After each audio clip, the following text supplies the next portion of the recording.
Today we're going to talk about an album that I personally feel was very revolutionary in hip-hop.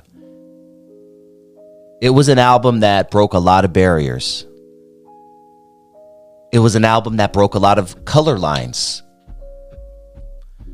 I'm talking about BANGlN on Wax. They are members of two of LA's most notorious gangs. Red is the color identified with the Bloods. The Crips wear blue. 16 gang members have put aside their weapons and their differences and united as rappers. Take yourself back to 1993 when this album came out. The streets were on fire. It was a war zone out there. Los Angeles at that time had upwards of 2,500 homicides a year. Yes, you heard that right. 2,500 homicides a year. And someone had the bright idea, a few people had the bright idea, RIP to Red Rum, shout out to Sin Loke, shout out to Tweety Bird Loke, shout out to Ronnie.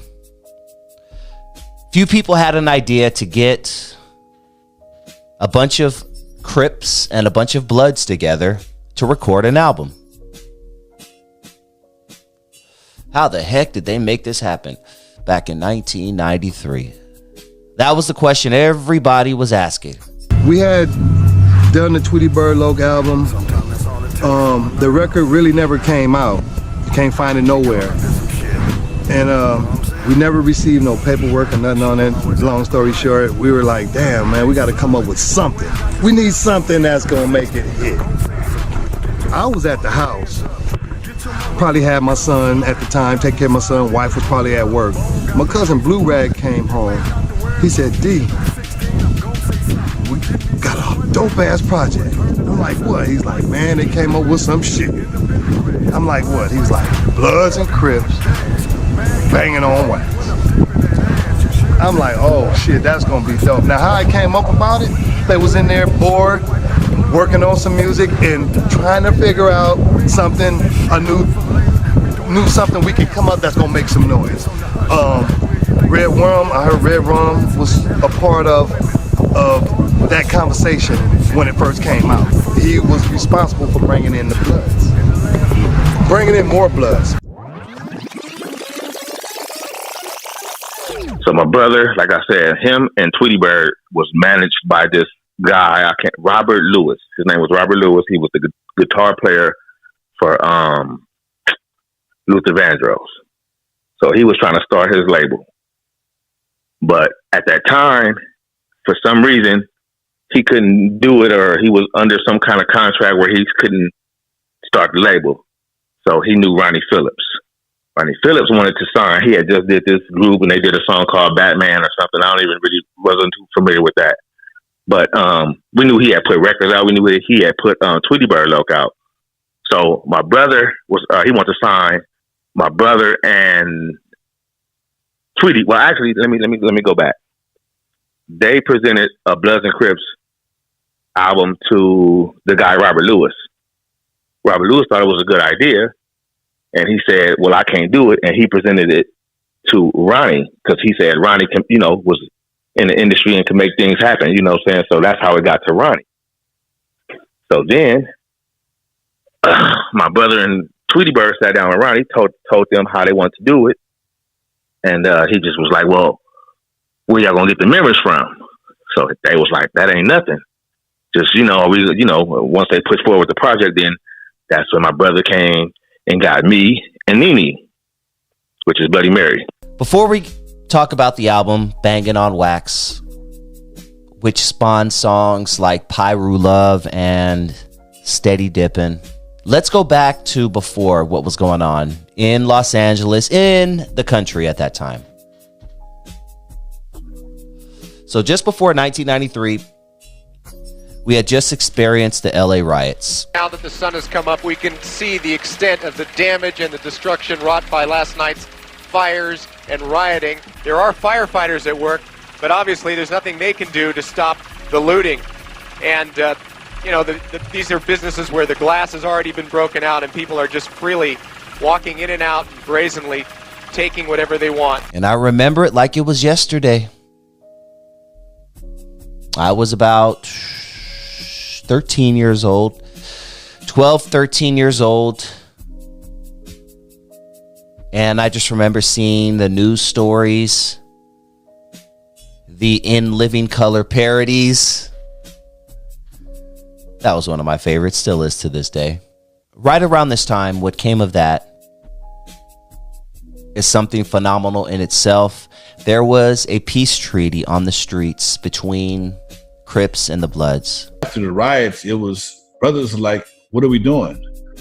And I remember distinctly going out to different events. We would do, me and my partner, co-organized with some other people, some big, huge gatherings at Udema Village in the park, Magic Johnson Park, man. It was 5,000-6,000 cats out there, man.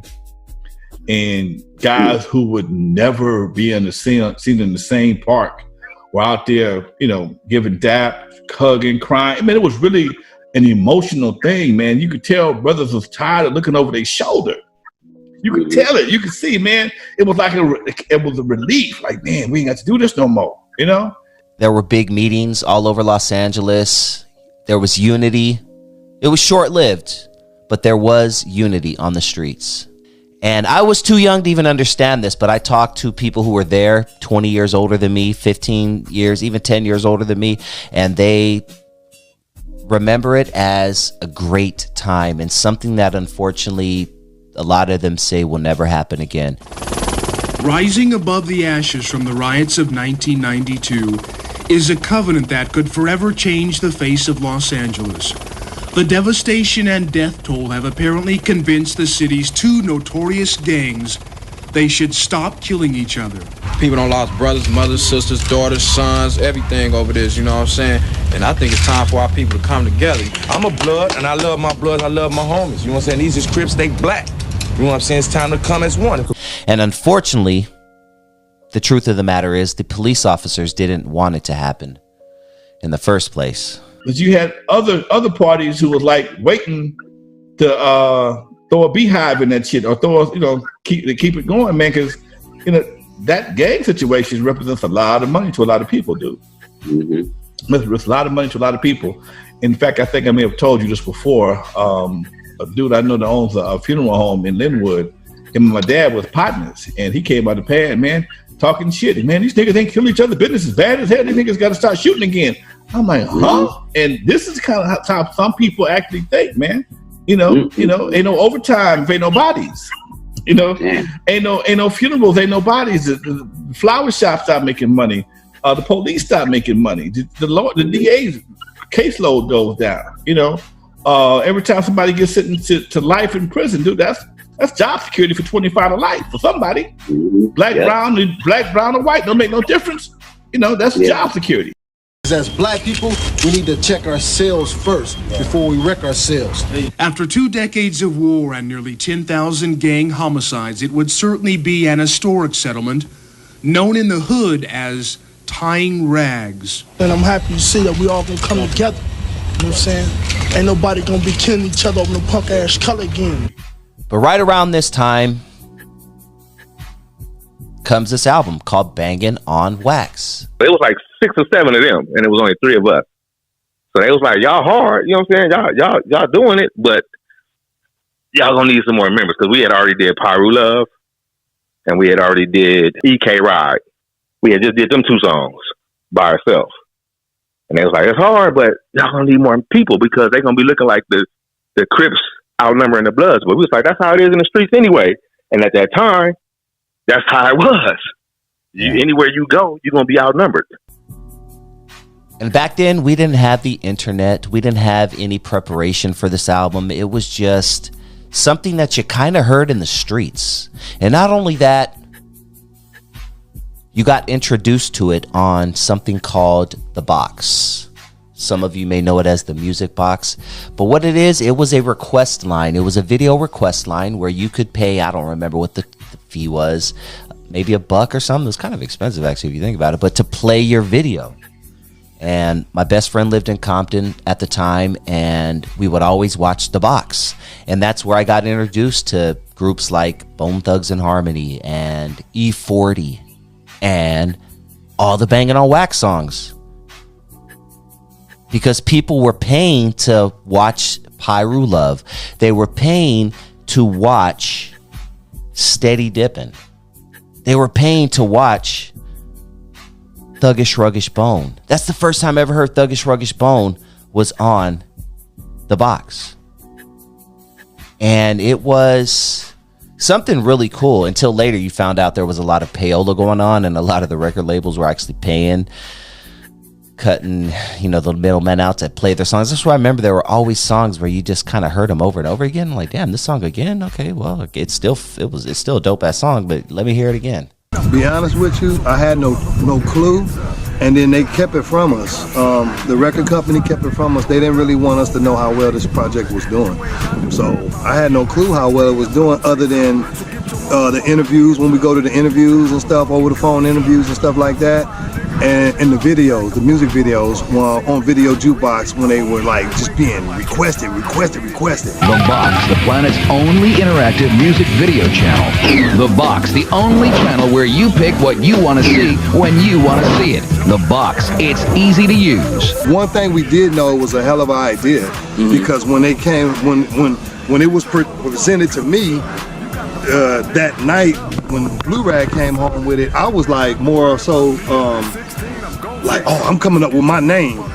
I'm putting on this motherfucking Freddy Krueger mask, because I ain't wearing no blue rags. I'm gonna wear this Freddy Krueger mask, and my name, I came up with the name Sinlo. Straight, intelligent, natural, legend of Compton. They call me Sinlo, yes, the G, that ain't no joke. The mystery of mass with the killer Snoop rap flow. We were in there, man, and it was funny because when the Bloods and Crips all entered the studio, when we started getting a bunch of us in there to actually go cut music, we were showing up. Some of us was bringing guns, you know. Cats was bringing guns. You wasn't sure if it was gonna jump off or not. Yeah. Like a lot of us was like, man, this is crazy. We about to do some song. We didn't really believe it. Like we like, man, this. We knew Tweety and them. They was cool, and like all the dudes playing the instruments was from Kelly Park. Well, let me not put that out there. They was Kelly Park affiliated, Compton affiliates on the Crip side. So we met them already. So we was all cool, laughing and joking. But they like, we're gonna bring the homies, and they cool, like whatever. But Tweety already had a group called UWC. Yeah. So that's where the Crip side came from. That group called UWC. Yeah. So that's where they came from, and then they brought two of their little homies. So that's how the Crip side got formed.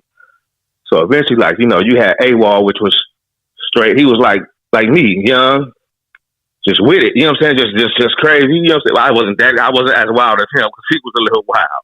So when we first got there, you know what I'm saying? It was like a lot of mad dogging, and niggas wasn't really feeling it at first. Like, man, we don't know these dudes because, it was still tension on the streets, and the truce had just fell apart, which Compton was they was with the truce. They Compton was a part of the whole truce. Inglewood wasn't. They ain't our across the way enemies. They from way across town. So it was like, whatever. And then, niggas exchange words, introduce each other to, one another. And, eventually, we sat down and talked, and then, they just basically told us like, it ain't gonna be no fight, whatever y'all do, y'all gonna take that away from here. And so dudes was like, we ain't tripping. Like, then niggas broke the ice telling jokes, and eventually, everybody became real cool. It wasn't even no tension. Like after like the first week, all that tension just was out the door. But you'll have dudes bringing they homies, or like us, we bringing a homie. Like we'll try to tell a homie like, man, be cool, But then he'll see these niggas blued up and blue rags hanging, and he's like, he might say a little something smart, and then we have to calm it down or whatever. Because at that time it was like real gangbang sessions. You know what I'm saying? It was real. You know what I'm saying? It was like a lot of tension. Off top, the song that stood out to me was a song called Pyru Love. It used the Computer Love sample from Zapp and Rogers. And I don't know what it was about this song, but just the song with the video, it hit. First, Pyru Love was just my brother and Nene. So my brother came up with the theme, like, oh, let's do Computer Love and switch it to Pyru Love. So that was he came up with that. So once he did that, we had I can't think of my boy's name. Folk Clips. There we go. Folk Clips. It's been a long time. Oh yeah, he did the hook. Clips, right? He was. He did the hook, right? Yeah, rest in peace, Folk Clips. Yeah, so and he was a Crip. We didn't have no singers, so we like, man, we need to get somebody to sing it. So we just told him to play around with it and hum it, and he was doing such a good job. We're like, bro, you want to do it? And he was like, man, niggas gonna be mad, but I don't give a fuck. It's like, fuck it, nigga, just do it.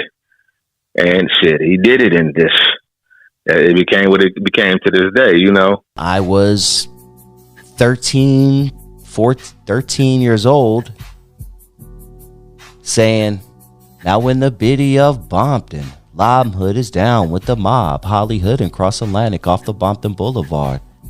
Every town has an Elm Street, but not a Freddy Krueger. Don't get caught in the jungles over a park called Ludus. On Rosecrest, past on Leander at the light. Treetop is to the left, Fruit Town is on the right. 151's in Westside Pyru, Slay past dark, and the only other bloodhood is Campanella Park. Haciendas, Swans, and Bounty Hunters will call your number. Rolling 30s and 20, Outlaw 60s, rims will put you under. Cabbage Patch, Center Park, Harvard Park, Anthony's Park 2, Scottsdale Neighborhood, Hawthorne Waterfront, all Pyrus. LA Denver Lanes, there's more in Pasadena, Avenues, Bloodstone, Inglewood, Families, The Pueblos, Bloodstone Village, Black Peastone, Circle City, and Eastside Bishops. Got to going on with the MGs, Queen Street, VNGs, ain't no stopping the Village Town, Eastside Penn, Crenshaw Mafia, Bebop, Watt City, Stones, and the Skylines. Don't say, come on, you finish it up for me, you know? I was 14 years old, 13 years old singing this. Who wrote Bloody Mary's verse? Because that is that's probably the best fucking verse in I don't know why you would ask that. Bloody Mary wrote Bloody Mary. So she did, verse. And I apologize to Bloody Mary. R.I.P. to her, man. I apologize. I assume that your brother penned that or something like that. No, she wrote that, huh? No. Everybody wrote their own verse, except like I said, Sugar Booger. He had help with his in the beginning. Well, on the first two albums, because my brother wrote his stuff for Bangin' on Wax Part 2. As well, and then he just started eventually penning his own game. You know what I'm saying? Putting pen to his own game and doing his own thing. But and I as well. You know what I'm saying? I was getting a little help from my brother writing certain things because I really wasn't a rapper, but I was just around when him and Corrupt was a group. I used to be just around them, just all the time, just a little nigga walking around with them, and they just rapping. I remember my cousin Blue Rag coming in there with an 8-ball of Old English, drunk as a mother. Oh shit! And he said, he looked at the Bloods. He was like, "You can say crab, cause I'm gonna say flop," and everybody started laughing and giggling. He broke the ice. We went to go get some more drink. We meant to go get more weed and everything, and understood that we were finna start working on this. So that kind of broke the ice. And then after the disperse of that, you started having studio sessions where the Bloods will be in, the Crips will be in. You'll walk in and the Bloods may be in there cutting one of their songs. It was times where if we had confrontation or arguments, before going any farther, I would get us to pray. I'd be like, look, hold on, y'all, let's do this. I get us all to pray. Once I finish the prayer, we pick our heads up, we all feel the energy. But by the time we started doing the video, the album was already circulating in the streets. So when we did the first video, we just invited Bloods and Crips from all over LA. You know what I'm saying? We put the word out like no set tripping. It's going to be police. It's going to be security. Like whatever, you know what I'm saying? Whatever y'all do, y'all, it can't be no set tripping. So for some reason, I don't know, we didn't have social media, nothing back then, but the word had got out. And then people, you know what I'm saying, everybody liked that album. So they was like, shit, I want to be a part of it. So everybody came to the video shoot hella deep. There's just Bloods and Crips from all over LA. So, you know what I'm saying? You had niggas flamed up, blued up, but it was respectful. It was like, it was the truth, like after the truth. You know what I'm saying? It wasn't even talked about. You know, they got the news clipping or whatever. But if you see the news clipping, you see we was doing a skit where we coming together straight dissing each other, like nigga on some real shit, just coming. We meeting in the middle, everybody banging on each other. Bang your set, bang your hood, this, whatever. You know what I'm saying? And we it's like, you know what I'm saying, the scene in Colors, you know what I'm saying, where the Bloods and Crips come in. But that was like a real, like, everybody was really, it was real gang members, and niggas was like, fuck it, we'll do it. And you know what I'm saying? So niggas did that part. As soon as they say cut, niggas just laughing and shit like it wasn't nothing. That's why the news media was all over it. Over 600 or 700 hours worth of news media coverage, because they was like, they wanted to know how it happened. But then once they seen that this shit went good, they bagged off. They wanted us to kill each other and fuck each other up so they can stay on it. But once they seen it was working, they bagged off. But this album was very revolutionary, and this album is responsible for literally starting gangs in other states and in other countries. What I mean by that is, one of my really good friends was born and raised in North Carolina, and he told me that Pyru Love was so inspirational to his city that just overnight, just blood gangs started showing up everywhere. Just Pyru Love came out, and then next thing you know, blood gangs are everywhere. Kind of like it was with the movie Colors in 1988, when the movie Colors was literally responsible for spreading gangs all over the country. That, and obviously the trade of narcotics, but Colors and things like Bangin' on Wax were just as influential to spreading gangs across the country. Yeah, we didn't even know that it was going to do what it did. You know, we were shocked ourselves. So like I said, I'm going to school, and, you know, people like, everybody like hearing the song, and then, you know, every picnic we go into, everywhere we go, they playing the music, we driving down the street, you know what I'm saying? It was like, you know, something new to us. Like, damn, like, people really like this. Like, and we dissing. It's like, I don't know. It was like Crips liked it, Bloods liked it. I'm talking about Crips like the Blood side. Oh, yeah. And it was, you know what I'm saying? It was Bloods that like some of the Crips side. You know what I'm saying? They'll play it low key, and, you know what I'm saying? So it was just like, I don't know. It just did something that we didn't know it was going to do. But I really think this is what kind of did it too. I think at the time you had the NWA breakup, so their music wasn't dropping. Then Death Row, it was taking so long for Snoop to come out. Everybody was waiting on Snoop. But so at that time, we dropped like 3 albums by the time Snoop dropped one. No, it was 2 albums. So people they just wanted to hear some gangsta hood music, and I think we took the place of them not hearing the commercial gang music, hood music. You know, we just gave it to them raw and just straight. Like, this is what it is. This is what LA Streets is about. And it was just like an add-on to Colors, so people just loved it. But we wasn't trying to. So Bangin' on Wax was supposed to be a truce. It was supposed to be a truce album. I don't know how they wanted it to be a truce album with us dissing, but it's supposed to be like a come together, kumbaya type of thing. But that's when what it turned into. It just, they let us diss, you know what I'm saying, and say certain shit we shouldn't have said, and it just took off and went where it went, you know. Back into my neighborhood, stop at Big Time, get a bag of chips and $1 wine, roll down Greenleaf, make a left on Caress, fire up the endo, can't mess with the stress. Damn, man. Damn, this took me back, dog. This took me back. Tweety really looked out for me, because my whole thing was I had just started being a producer, because Battle Cat was like the super producer at that time. He was like one of the dopest unfounded producers in LA, and I was under him as tutelage on production. So Tweety told me that I need you to do a record. So I ended up making a record. I put Diamond in the Back, Sunroof Top. I mixed that with Cypress Hill, and I came up with Steady Dippin'.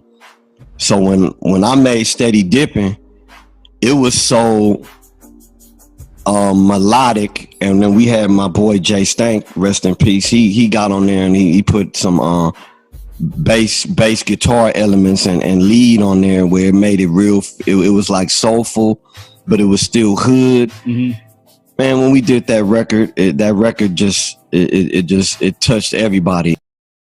One of the standout artists on this album was Genuine Draft. Now, me being from Long Beach, I off top noticed he was repping Long Beach, and I was digging it. But little did I know that later on, Genuine Draft would become Domino. And Domino had a big career in hip-hop. He had a few hits. You guys remember Ghetto Jam? The Ghetto Jam is about to slam with some help from the Diggity D. As I see what's really going on, can you reminisce with me? We got Tweety Bird signed to Outburst, and Outburst signed did a deal with Def Jam, so Domino became the first West Coast artist to sign with Def Jam. Oh, I didn't know that. Man. Yeah, he signed with Def Jam, and Russell approved the deal. Here we go, as the food starts to glue, as a fat tracks for the D. That was the joint. He also had Sweet Potato Pie. I'm so high, gotta get a piece of your sweet potato pie. So he was a Long Beach native. So off top, I was like, oh, I was rooting for him, man. And Domino was, no disrespect to Nate Dogg whatsoever, and RIP to Nate Dogg, man. The GOAT, dog. The GOAT. I'm gonna say it forever. The GOAT. When it comes to hooks, the GOAT, the greatest. But Domino, in my opinion, was Nate Dogg before Nate Dogg. Domino, in my opinion, was doing that melodic, and Long Beach is like that. I'm from Long Beach. Long Beach is a very chill city.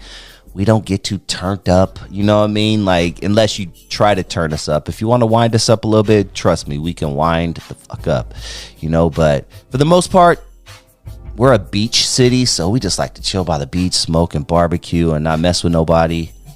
We got blacks, Asians, Samoans, whites, Mexicans.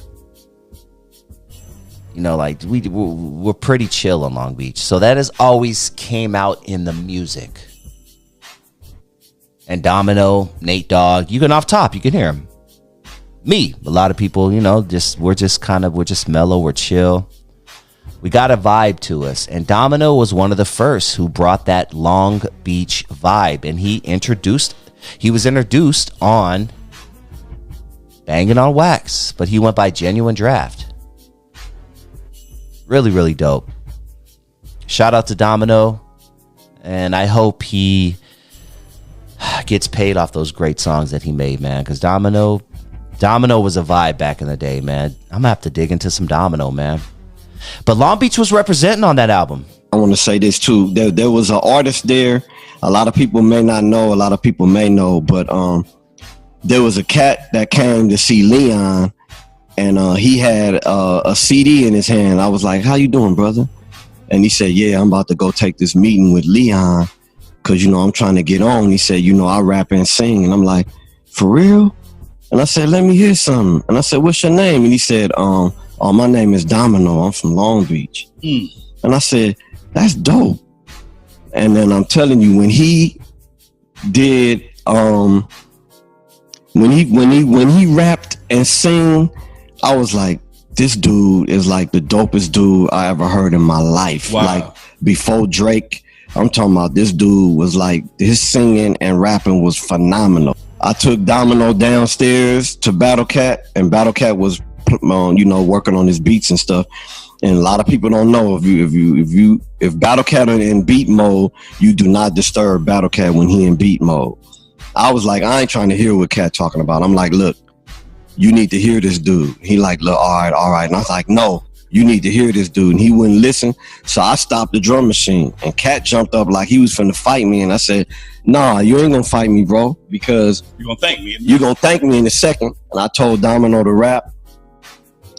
Everybody in the building lost their mind. It was like, man, can you please be on this Bangin' on Wax project? So we sat down and we wanted to ponder a little bit on the name for him, because we said, we don't want to call you Domino. You need a dope name. You need something dope. And I asked him where he was from. He said, I'm from Long Beach 20 Crip. And I represent, you know, Long Beach 20 Crip. And I said, so we was trying to figure it out, and Tweety was sitting there, and then because Tweety always had great ideas, and Tweety Domino had bought some Miller genuine draft beers, and he was drinking, and then Tweety was looking, and he was like, man, he said, you like them Millers, huh?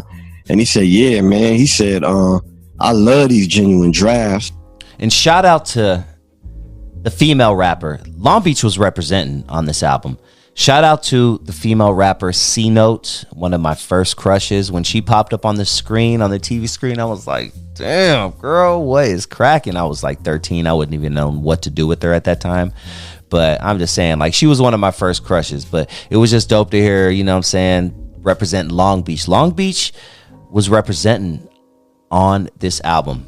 You know, if you pull the trigger of a gun, sometimes it feels like, you know, power. It may be a power thing.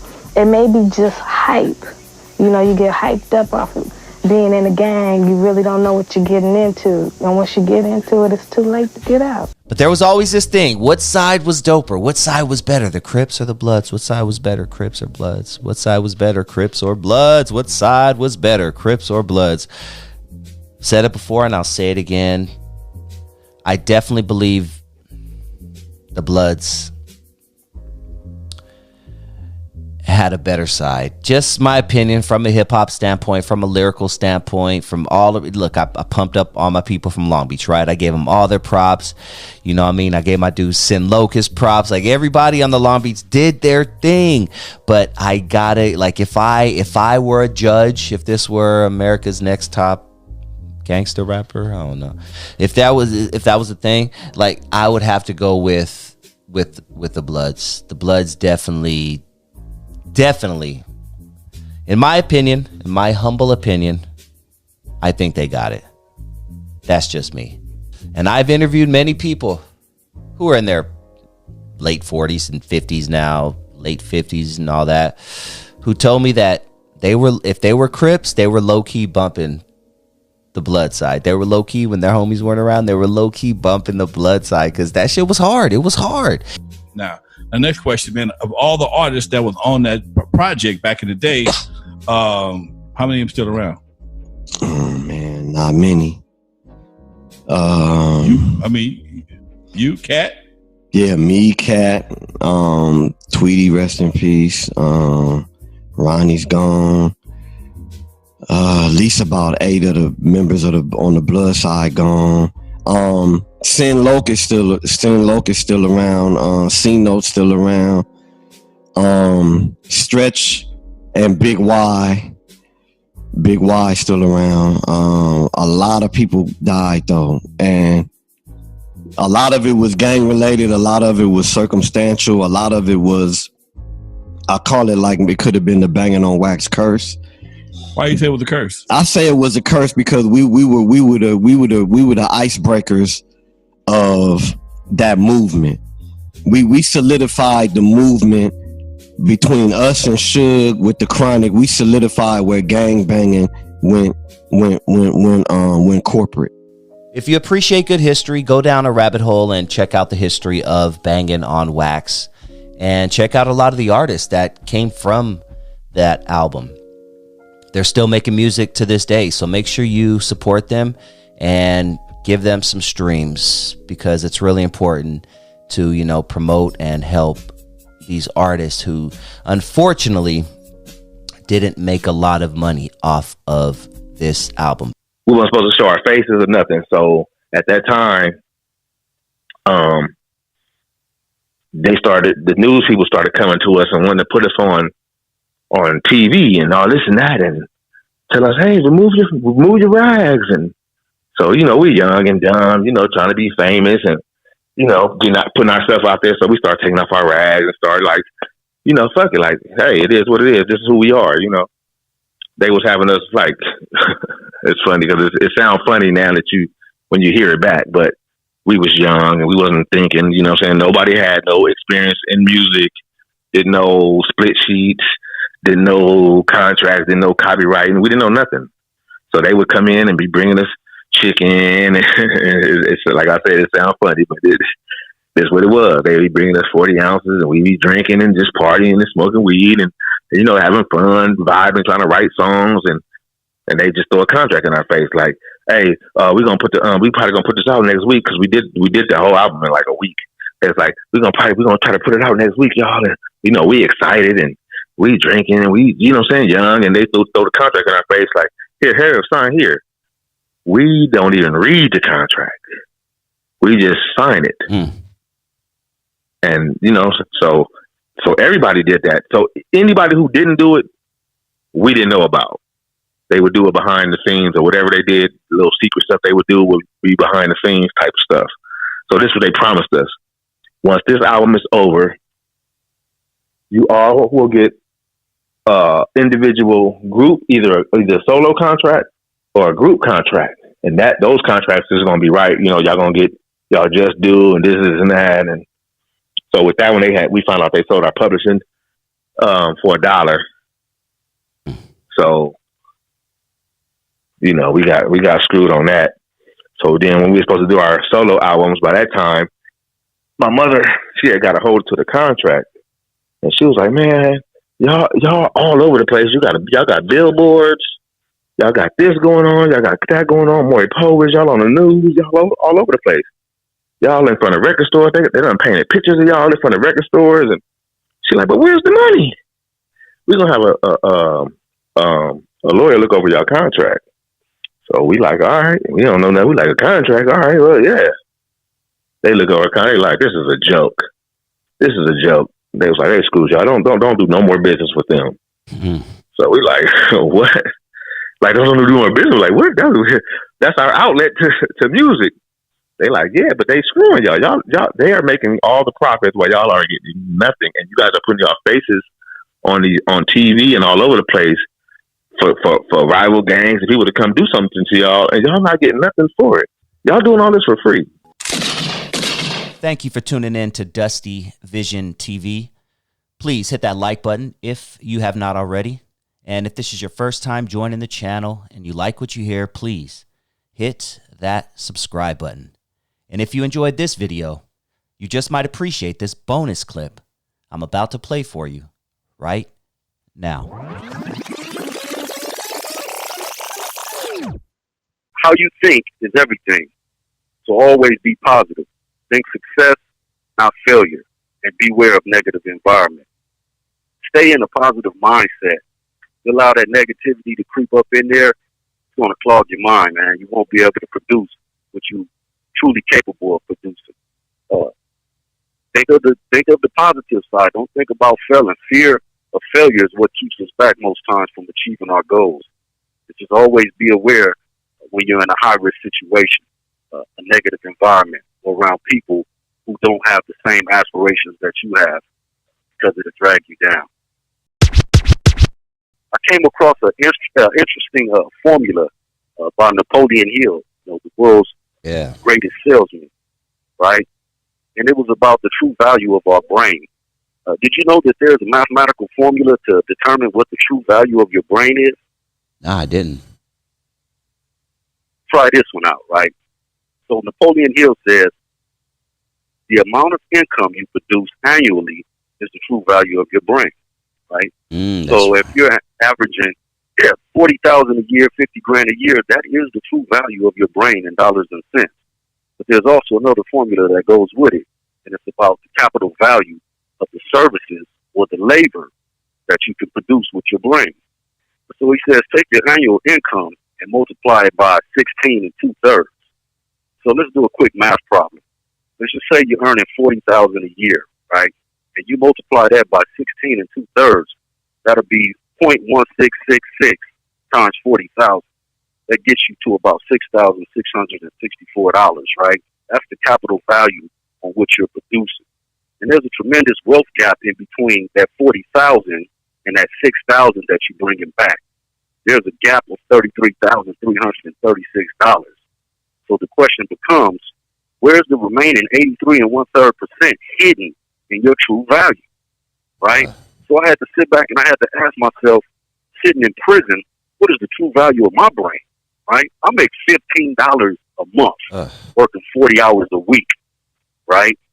That averages out to about $180 a year. Man. So the true value of my brain in prison is $180, right? And the capital value on that was being brought back off my services, my commodities, or my labor is about $29.98 annually. And it just blew my mind. So I thought back to slavery times, right? Let's go back to 1722. We're in 2022. Let's go back to 1722 and adjust those numbers for inflation. So right now, I'm worth about $30 to myself. If I was standing on the slave block, ready to be traded, butt naked in chains, on the shores of Virginia, the bid would have started at about $3, right? Mm-hmm. Just fast forward back to now, $30, right? That's about what I'm being traded for on Wall Street. $30 a share. Damn. While I'm in prison doing life for killing somebody that looked just like me. Damn, so we just I'm broke telling it the down. youth, man, be careful. Don't squander your true value, or you can be the next little black boy on the auction block for $30 a share. Man, thank you. I love how you broke that down. I'm gonna have to go deeper into that. And shout out to, I know he's dead, obviously, but Napoleon Hill, Think and Grow Rich. I know that book alone has made a lot of people very, if not monetarily rich, definitely rich in the brain. This call and your telephone number will be monitored and recorded. Which brings me to my goal, man. Yeah. One of my goals is to prove to myself and to the world that I'm a slave of no man, right? And another goal of mine is to increase my capital value. Because right now I have a millionaire mindset, but I'm obviously sitting in prison with $180 true value on my brain, right? And I did this to myself, being foolish, running the streets, not going to school, using drugs, drinking, hanging out, running from this girl house to that girl house. And they caught up with me. And now I'm financially embarrassed, sitting in here, bringing back $30 annually on my labor as a janitor in prison. This ain't it. This ain't it. You know? Yeah. So, yeah, rather than be downtrodden by all of this, I've taken the initiative to become something. And aside from being a writer, I've become a game designer. Right? Okay. So I have a game that we hope to publish next year. So that's dope. I want it to be the next big game. Yeah, like Monopoly or Scrabble or Catan, any of those, it can be done, and it's been done. Our game is called EQ, the Emotional Intelligence Game. And we hope to have it under a Christmas tree near you by next Christmas. Yeah, anything That's I can how I do. intend to increase my value. I love that. Say what? Anything I can do to help promote that when the time comes, you know, definitely tell Perry to tell me or whatever the case may be, and we'll make it happen as well. Yes, yeah, sir. definitely going to promote that on the show. Yeah, that's one of the things that we want to do, man. We want to inspire people to rise up out of this condition once you find yourself in here, to not let this overwhelm you and just give up and allow yourself to be traded for $30 a unit, $30 a share on Wall Street. Life is greater than that. Looking forward to catching up with this dude, man. He's a real one. Always a great conversation. And I know it's going to be a great conversation today. He's been on my show before. Ladies and gentlemen, on the line, DJ Boulevard Rod. What up, dude? Yes, sir. What's up with you, Dusty? Man, can't complain, man. How's everything going with you? How's your 2024 going so far? Man, everything's smooth.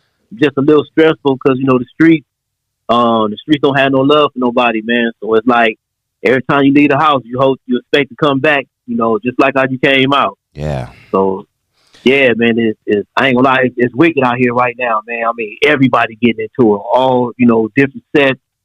And I don't know what's going on. I don't know if it's the drugs or what it is, but, man, the police got their job. They got a full-time job messing with these youngsters right now, man. Yeah. You know, you go way back, man. You grew up in the 80s in LA, 90s. You know, what's the difference between back then and in 2024? Well, it's kind of a little different, but as far as the drama, it's kind of like the same. It's like a lot of older dudes my age or maybe older, they be like, you know, all these dudes, you know, they ain't like how we was. I kind of like, and disagree with that, because these youngsters out here, they kill.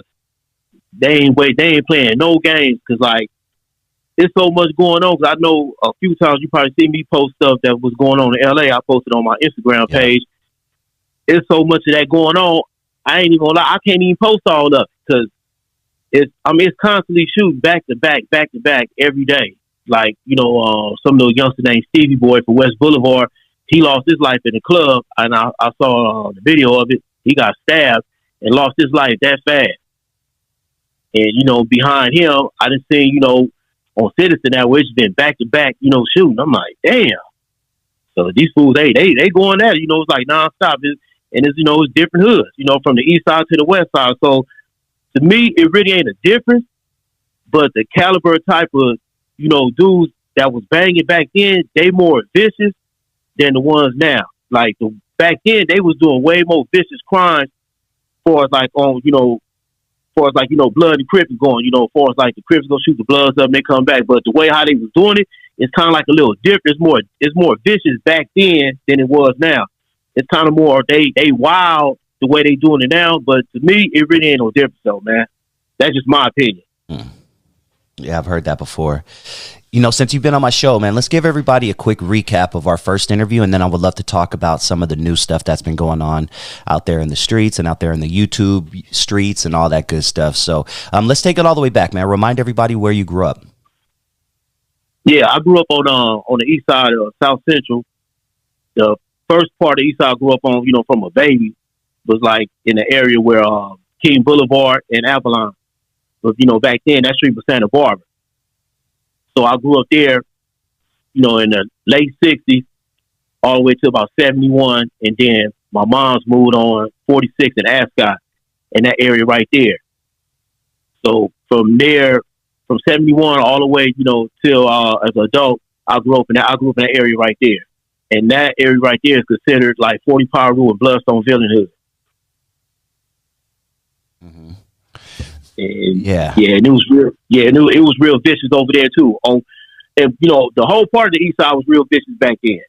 Because I don't know if I told you that the first interview, it was all about it was a lot of bullying going on, and most of the bully coming from as far as like the older dudes that pick on the younger dudes. It's almost like being in the jungle, like the lion gonna pick on the weak, and that's what was going on back then on the east side in the 70s. Now, the east side has always had a certain reputation. In LA, everyone knows it's pretty rough in that area. In fact, that's where you grew up, or where you live now, is where PNB Rock was unfortunately gunned down at the Roscoe's, right? Yeah, I won't stay too far from there right now. The east side, like I said, has always had, just being a reputation of being ruthless, and correct me if I'm wrong. The terms Eastie, and there's other terms out there that describe the east side of South Central. What makes the east side different than the rest of South LA and LA in general? Me personally, me growing up on the east side all my life, and I got family that live on the west side. So like in the summertime or the weekend, I would spend the night at my cousin's house, and he used to be from Roller 60. But to me, the difference was, in the early days, it was way more grimier on the east side than it was on the west side. Because you got to think, majority of the blacks on the west side, they had the two-parent home in the house. But on the east side, it kind of like, it wasn't a lot of that. A lot of us grew up without a father. And, I was one of them that grew up without a father. Then a lot of my friends, they grew up without fathers, or their parents was on drugs. So, just me personally, it was way more grimier on the east side of LA, and can't leave out Watts either. But Watts was just as grimy as the part of the east side I was from, because Watts considered the east side too. So yeah, that was to me that was more of a distance. Even like some of the dudes I was cool on the west side, they'd be like, "Man, I don't like coming over there, man. Y'all, y'all grimy over there, for y'all scandalous." So we always had that reputation of being, real grimy and scandalous over there on the east side. Yeah. Now, you said you were born in what year again? Did you say 69? 67. 67. Okay. So you've seen LA go through several changes. You know, take yourself back to the 70s, even up to maybe 1980, 81, you know, before the crack epidemic hit and things like that. What were some of the changes you remember, you know, going from the 70s to the 80s in LA? For the 70s, it seemed like more majority of people, you know, was kind of like, you know, basically say like living like poor. And, you know, yeah, that was like mostly all the 70s. And then say like once it came into the 80s, in the early 80s, say like 83, 84. So that's like when the crack hit. And then you start seeing like a lot of blacks having money. And, you know, as far as like they having cars, you know, everybody down, you know, buying, you know, all the Steelers stuff or whatever. And then like the 90s, it kind of changed where the blacks were still having, you know, most of the drugs, but it started changing in the early 90s. So by then, I was already going to the pen in 92. But back to what you were saying, for the 70s, you didn't really see too many black people balling out like how they was in the 80s and the early 90s. So it's kind of like when the dough slowed down for the blacks in the 90s, it was a lot of robberies. And then, you know, from us targeting on each other, robbing each other, because say like in each neighborhood, somebody, you know, one of their homies might have, you know, the sack, you know, the big dough sack. But then, you know, he got to deal with the sharks, his own homies or dudes that's not, you know, they neighborhood not too far from that hood. They gonna try to rob him. And then from there, when a lot of them dudes got locked up for the crack cases, then that's when the robberies went up. And then for some, you know, in the early 90s, a lot of different sets, you know, started robbing banks. So a lot of dudes started going to jail for robbing banks, or they was getting caught up in the crack law, you know, running the dope shit out of town. And then, so, you know, the federal prison was full of Crips and Bloods, you know, based on them two things I was just saying right there, as far as the bank robbery and the crack cases. When were you most active? About what years? Or what ages, I should say? I would say from age 12 to 27. That's a long stretch. Yeah, that was a good stretch. And I'll tell you, people don't understand the violence that they see today. This violence that they talking about today is nothing. Oh, man, we grew up in the 90s. Well, yeah, 80s and 90s. It was just nuts, right? Yeah. This stuff is a cakewalk right now. You know, it's like, man, you call this violent? You know, I see a lot of guys who tell on each other with no respect, no honor, no family, no life, no, you know what I mean? It's like everyone for herself. That's nothing. You know, back then you had camaraderie, and if you did something to one person, you may have 50 people come shoot your house up. So, you know, they didn't name that period in the United States history the most violent time in history for nothing. We talk about the homicides, but then you have to add in all the people who got shot, not yeah, beat up. Yeah, that number's quadruple what I just said, probably.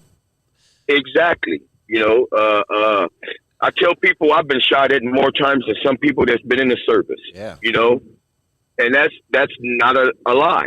You know, during that time, people shot first and asked questions later. I don't know them, kill them. Yeah. Yeah, that's a trip, man. And then I sit back and I tell individuals, now understanding growing up in the 80s and part of the 90s, if you were 17 and under, you can kill someone and only do 5 years. Yeah. So that's why when they say they handing all the guns to the little homies, why? Because the little homies can kill everything moving and only do 5 years in YA. Be out by 22. Be out by 22. So how much murders was that creating to where they not even facing life?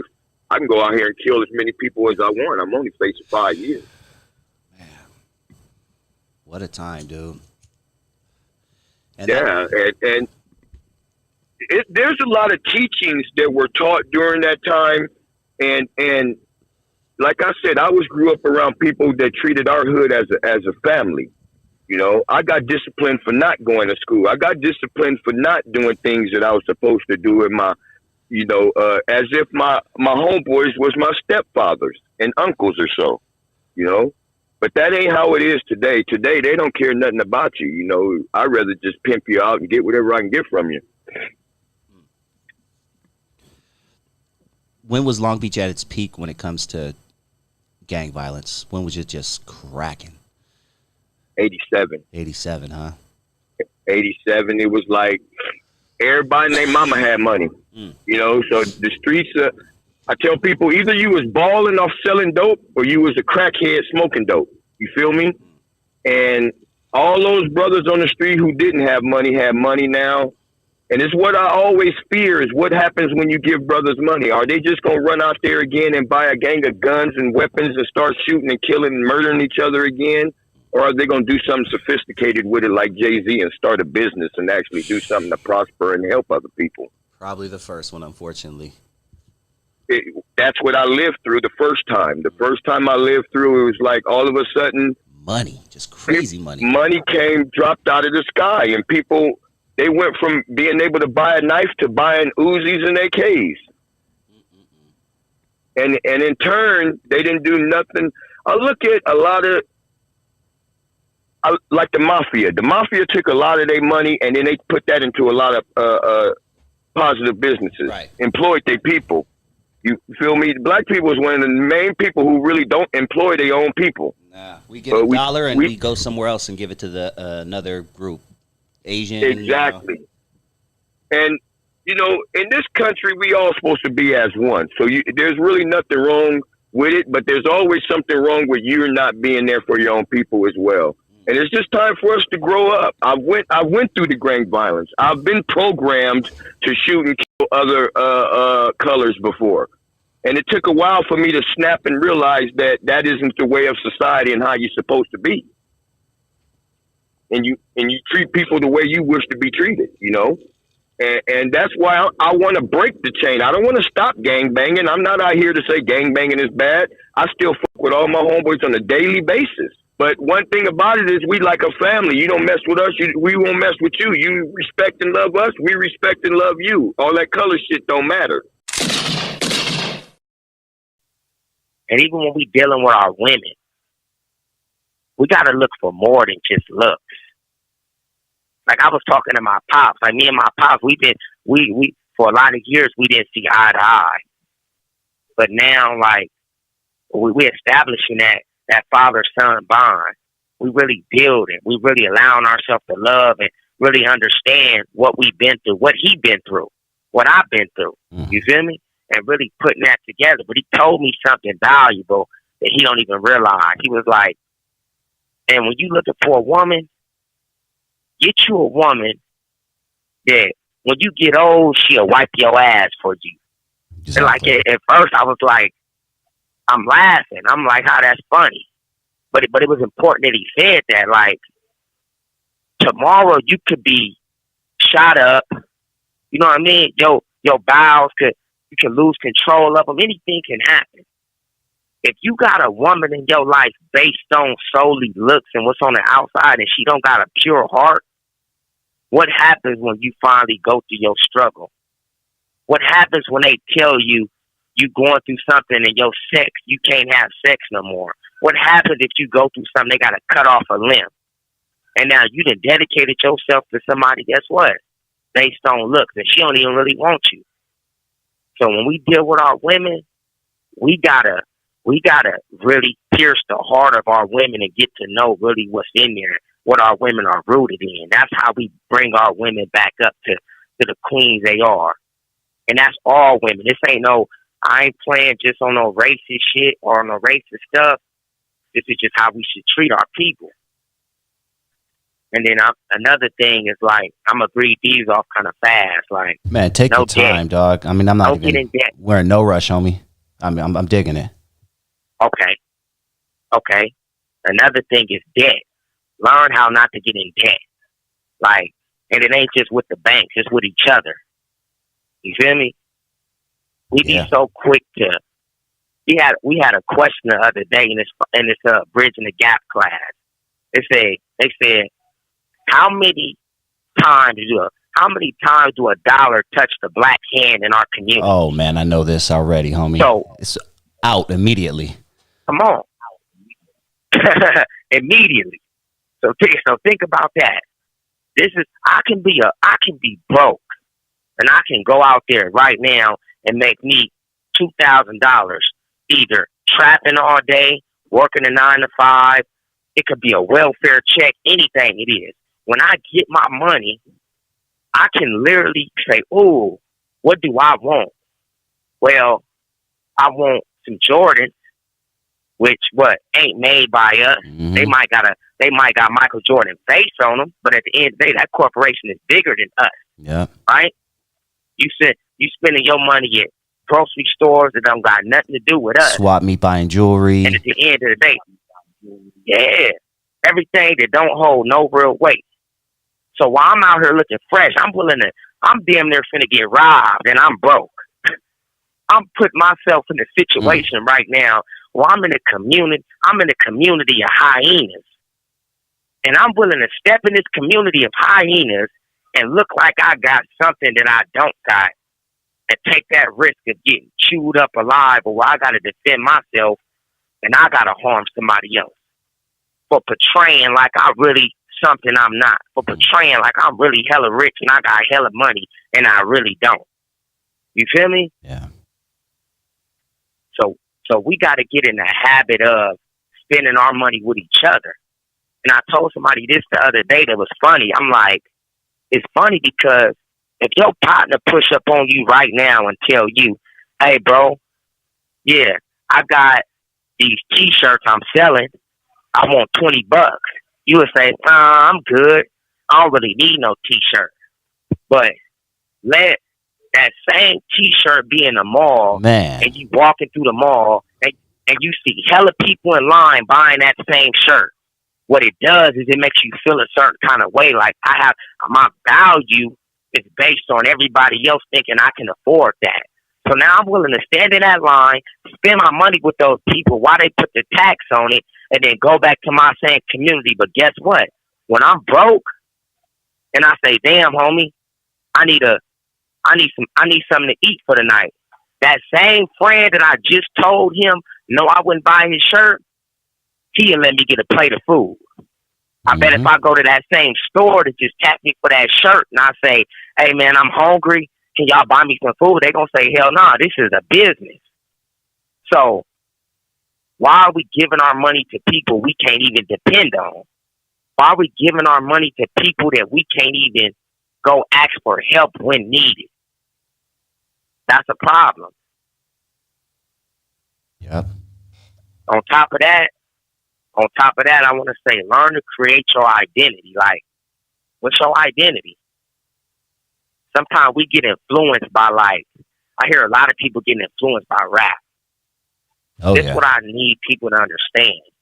Yeah, I need people to understand this. Rap is somebody's individual story for those people that are really living what they rapping about. So this is a story.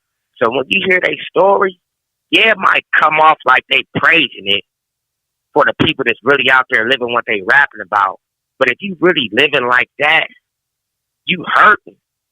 This these people pain they putting on these beats. This these people real life experience for some of these people. So understand that when y'all, especially our youth, we gotta let them know when you hear that music, that's not for you to go out there and like be what these rappers is telling you they are. It's for you to create your own identity and find out how to express yourself in a way that can bring you financial stability, that can allow you to break down that wall of poverty, break down that wall of insecurity, break down that wall of untreated trauma. That's what it's for. And we have to really like put that in our children's head, because if we don't, they gonna think, well, this rapper doing it, so if he doing it, I could be successful just like him. But what a lot of people don't understand is this same rapper that's telling you this life story, it's 100 people just like him that's in prison. So for every one that make it out, it might be 100 people in prison. So think about those odds. Them 1 in 100 odds. So every rapper you could think of is really talking about what they talking about, or really just living a life, or know people that, or people in general that's living that life that them rappers is talking about. 1 out of every 100, and I'm being generous when I'm saying 1 in every 100. Right. Is making it out. So now you got to ask yourself as a as a young adult growing up, am I going to be that one or am I going to be that 100 to everyone? You feel me? So it's like them odds is like, and that's how they got to really think. You mentioned that the movie Colors did play a part of influencing gangs around like the 88, but they had no clue on how to properly represent either organization, the Crips or the Bloods. Can you kind of go a little bit further into that? Yeah, man. And what I mean by not properly representing, man, because at times, man, you know, you had guys that would come from Los Angeles, claim, and you have to really highlight the word claim to be a gang member or a gang banger, and knowing that we didn't have the knowledge of, could easily get in and say, you know, I'm from here, I'm from this set or that set, you know, and start putting cash down, you know. But that later changed, you know, when brothers like myself started to get more knowledge of what really was going on and had to touch the soil myself, you know. So, yeah, man, it was a lot of cats, man, that was claiming to be Crips and Bloods, man, and really wasn't their fault, you know. Whoever put them on, you know. So yeah, that's how that happened, man. Okay. What age range were you most active, would you say? Age range 17 and up at the time. You know, I was 18 at the time. I'm 48 one day, of being 49 tomorrow, but I was 18, man, when I started getting my feet wet into this cripping, man, for real. Okay. And what about Nashville? Because, you know, I'm in my 40s as well, mid 40s, and, you know, the 90s, it was just crazy. You know, late 80s, early 90s, even for a civilian like myself. What was Nashville experiencing a same, you know, type of uptick in crime and gang activity in the, you know, early 90s? Oh yeah, because like you were saying, man, you know, when Colors came out, that definitely influenced guys, you know, females to try and represent or claim something that they had no clue about the actual lifestyle, you know.